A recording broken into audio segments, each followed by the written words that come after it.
Hola y bienvenidos a esta maravillosa boda. My name is Reese. I'm quite torn up I wasn't able to make it to see my best friend get married to this amazing woman, but I'm glad I could send a message across the ocean.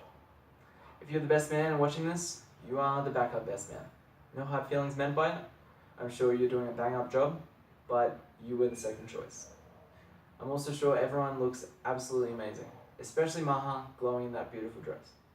But I'm here to talk about Andrew J. Kimpton. Jay? I'll go with Jay. Like me, he was a bit of a rascal at school, being disruptive, loud, etc. But he came through the other side of Prince Among Men. You honestly couldn't ask for a better guy. He's the hardest working guy I know, he says what he means, he's honest to a fault, and he's a guy who's always willing to stand up for the right thing. I can't pinpoint the moment when we started to become mates. We ran in similar circles but never really hung out. Probably because he was going through his scene phase. But once I got to know him, I got to know a different side to this guy.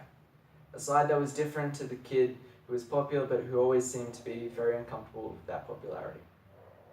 This guy, who I really got to know, the guy whose preferred state was reading a book by himself or fixing a table, again, by himself, that's the guy who really shines.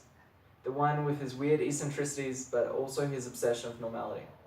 The guy who starts reminiscing about his old Camry and then a day later sells his perfectly fine Polo to buy the exact same Camry.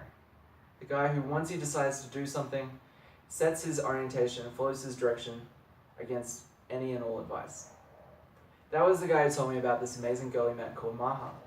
The girl he dropped everything for. She was all that he could talk about. Funnily enough, the first time I met Maha was also the first time everyone else got to meet Alejandra, my beautiful sweetheart, at a barbecue next to the Brown Snake, the Brisbane River. But something went wrong soon after. He lost his tenacity and confidence.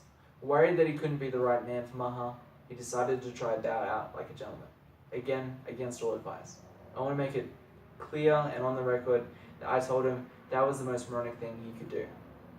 And there's no way you can drop a woman like Maha and come out better. And after that point, he was broken adrift in a sea of pain. Eventually he pulled himself together, but he always knew something was missing. And after a lot of stubbornness, he realized that what was missing was that beautiful, sweet girl that he fell in love with all those months ago. Again, he literally dropped everything. After what I imagine was a lot more contemplating on her part, she graciously accepted him back.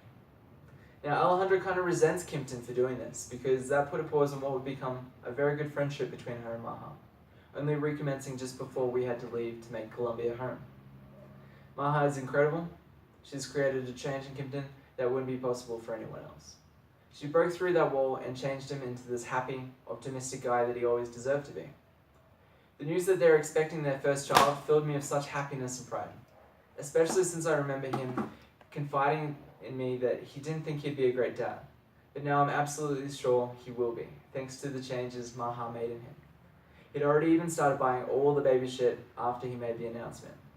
I'd like to propose a toast to a great man, and the even greater woman who made it so.